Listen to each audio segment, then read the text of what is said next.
They used to explain everything. Every pause, every choice, every silence came with a footnote, a justification, a story meant to soften the moment before anyone could misunderstand it. If someone raised an eyebrow, their mind would race. If a room went quiet, they would fill it. If a message went unanswered, they would replay it again and again, crafting explanations that were never asked for. And then, one day, something changed. Not suddenly, not dramatically, quietly. They stopped explaining themselves, and the world around them reacted in ways no one warns you about. At first, it feels uncomfortable, almost wrong, like stepping outside without a familiar layer of protection. Explaining yourself had been a reflex, a shield against judgment, rejection, and conflict. It felt polite, responsible, safe. But the people who stop doing it don't become careless or cold. They become deliberate. And that shift reveals something deep about human psychology that most people never notice until they experience it firsthand. When someone stops explaining themselves, it's rarely because they don't care. It's because they care differently. They've learned that explanations don't always create understanding. Often they create negotiation. Every explanation becomes an opening for debate, approval, or disapproval. Over time, the mind starts to recognize a pattern. The more you explain, the more power you hand over. Power over how you're perceived. Power over whether your choices are considered valid. Power over your own peace. There's a moment that triggers this change. Sometimes it's a conversation that goes nowhere. Other times it's a realization that no amount of explaining ever satisfied the same people who demanded it. The brain, wired to conserve energy, eventually asks a hard question. Why am I spending so much effort trying to be understood by those who aren't listening? That question is the beginning of psychological independence. People who stop explaining themselves aren't seeking mystery, they're seeking alignment. They've learned that those who truly want to understand will ask better questions, not demand justifications. Silence becomes a filter. When explanations disappear, only genuine curiosity remains. Everyone else falls away.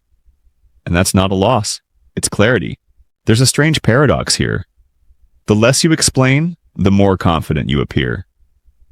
Confidence in the human mind isn't measured by how much you say. It's measured by how little you feel the need to defend. When someone calmly states a decision without elaboration, the brain of the observer fills in the blanks, and most of the time, it fills them with assumptions of certainty, strength, and self-trust. This isn't arrogance, it's psychological economy. This is why people who stop explaining themselves often experience resistance from others. Friends might say they've changed. Coworkers may feel unsettled. Family members might push harder for reasons and reassurance. It's not because explanations were necessary. It's because explanations made others comfortable. They reduced ambiguity. They maintained familiar dynamics. When those explanations vanish, people are forced to confront their own discomfort with uncertainty. And here's the part few people admit out loud. Many explanations were never about clarity. They were about permission. Permission to choose differently. Permission to say no. Permission to rest. Permission to evolve. When someone stops explaining, they stop asking for that permission. And for those used to granting or withholding it, that feels like a loss of control. Psychologically, this shift marks a movement from external validation to internal authority. The mind stops outsourcing its sense of right and wrong. Decisions are no longer rehearsed for an imaginary jury. They're made, owned, and lived. This doesn't mean the person becomes unreflective. It means reflection happens privately, not performatively. There's also a deeper layer at play. Explaining oneself is often rooted in fear. Fear of being misunderstood. Fear of being disliked. Fear of conflict. When those fears lose their grip, explanations lose their urgency. The nervous system no longer reacts to every potential judgment as a threat. Silence becomes safe. And in that safety, something remarkable happens. Emotional regulation improves. People who stop explaining themselves often report feeling calmer. Not because life becomes easier, but because they're no longer constantly managing other people's perceptions. That mental energy returns inward. It fuels focus, creativity, and resilience. The mind stops scanning for approval and starts listening to intuition.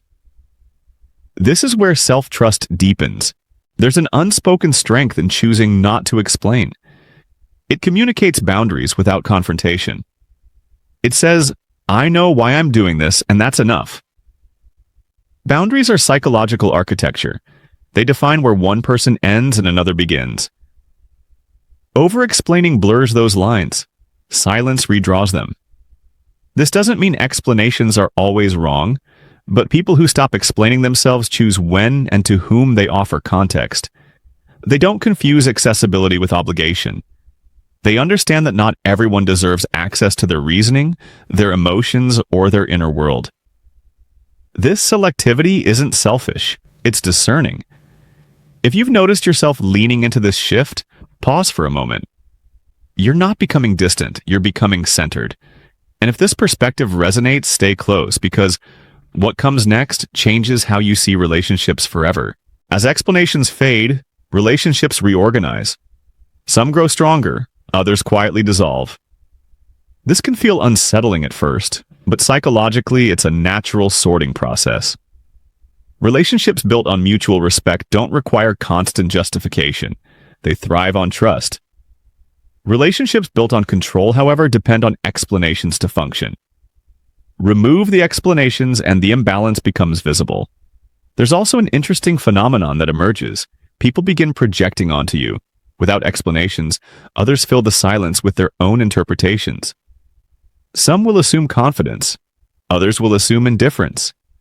A few may assume hostility. This isn't about you, it's about them. Silence acts like a mirror reflecting back unresolved expectations and insecurities. The ability to tolerate this projection is a sign of emotional maturity. It requires letting go of the need to correct every misunderstanding. Not because misunderstandings don't matter, but because correcting them all is impossible. People who stop explaining accept that being misunderstood is sometimes the cost of being authentic.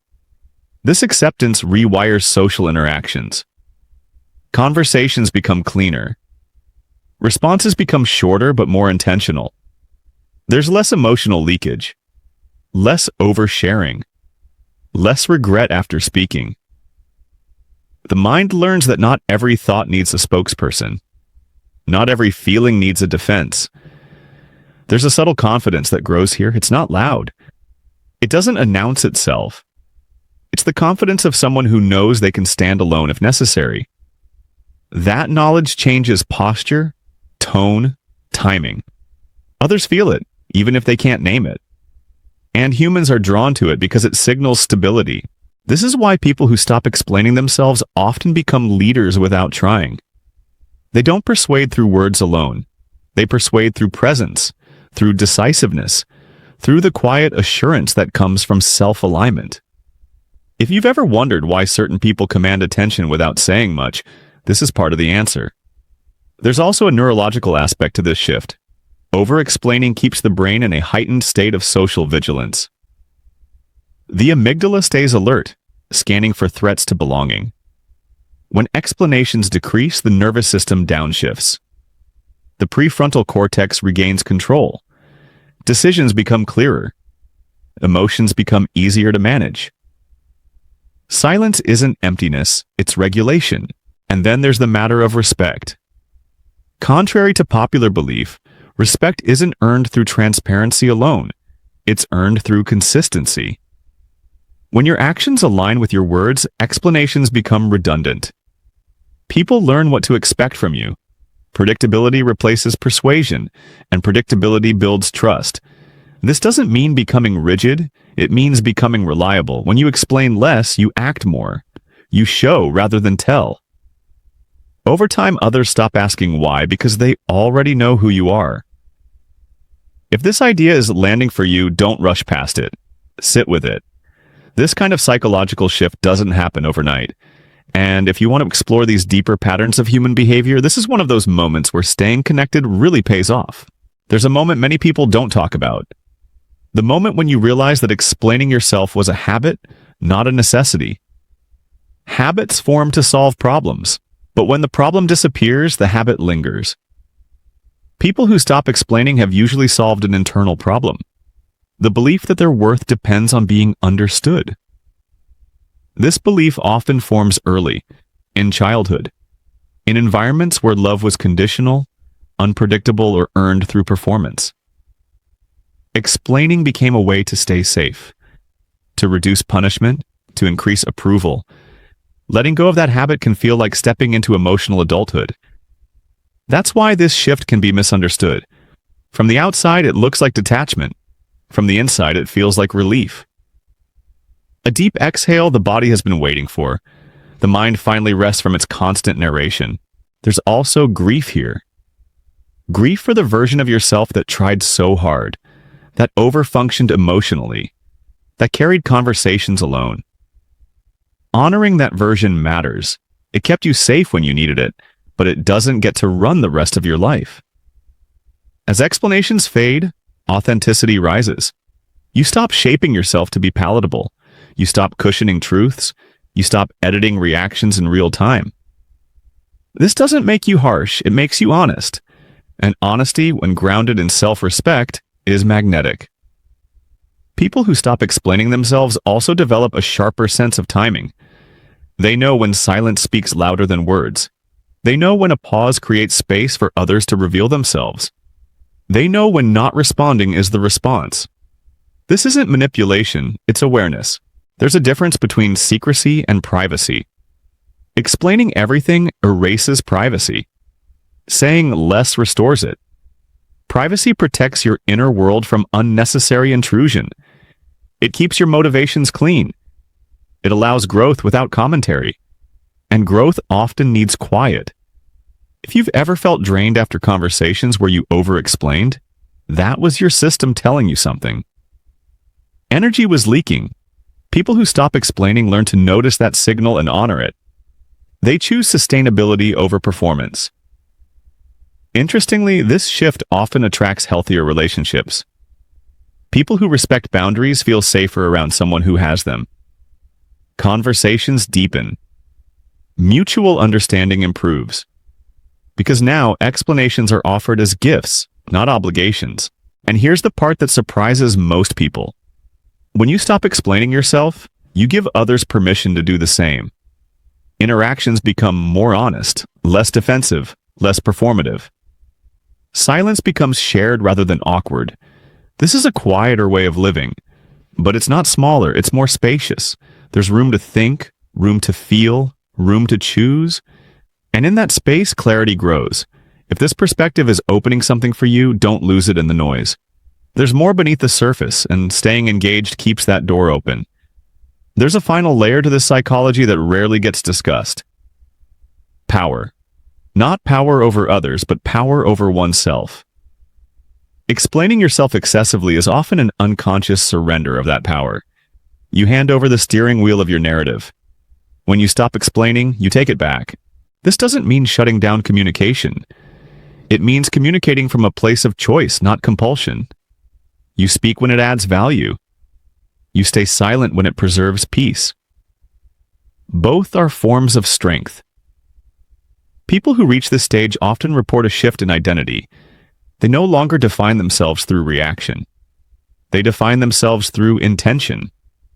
Life stops feeling like a constant defense and starts feeling like direction. There's also a freedom in not needing to be liked by everyone. Approval loses its currency. Alignment becomes the goal, and alignment feels steadier than applause ever did. This is why those who stop explaining themselves often feel older, wiser, calmer, even if nothing else in their life has changed. The inner narrator quiets. The observer emerges. And from that vantage point, choices become simpler.